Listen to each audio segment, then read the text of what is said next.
বিশাল পাথরের চূড়ায় গড়ে ওঠা এক অনন্য স্থান। বলছি গ্রিসের ম্যাটিওরার কথা। এটি এমন একটি জায়গা যেখানে প্রকৃতি ও মানব কলা মিলে সৃষ্টি করেছে অপার্থিব এক সৌন্দর্য। আসসালামু আলাইকুম, প্যারাডক্স অ্যাডভেঞ্চারের নতুন আরও একটি ভিডিওতে স্বাগতম সবাইকে। ম্যাটিওরার রহস্যময় ইতিহাস, এর আধ্যাত্মিক মূল্য এবং কিভাবে এটি হয়ে উঠেছে বিশ্ব ঐতিহ্যের অংশ।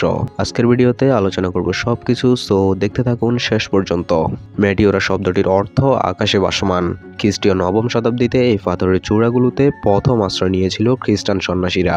তবে 1400 শতাব্দীতে তুর্কি আক্রমণ থেকে রক্ষা পেতে এখানে তৈরি করা হয় মঠ।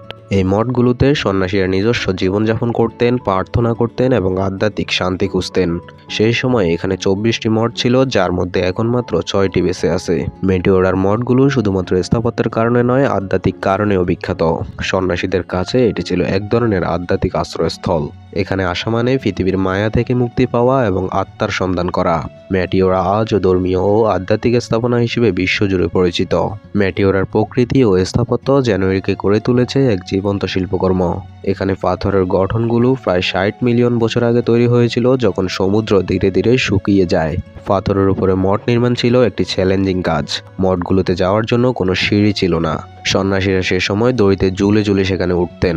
বর্তমানে আধুনিক সিঁড়ি ও রাস্তাগুলো পর্যটকদের জন্য এটিকে সহজ করে তুলেছে। ম্যাটিওরা ইউনেস্কোর বিশ্ব ঐতিহ্যের তালিকায় স্থান পেয়েছে 1988 সালে।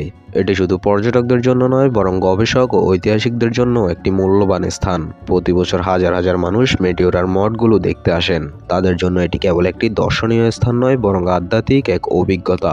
ম্যাটিওরা গ্রিসের একটি অনন্য সম্পদ। এর প্রতিটি পাথর, প্রতিটি মঠ আমাদের মনে করিয়ে দেয় মানুষের সৃজনশীলতা এবং প্রকৃতির অসীম শক্তির কথা।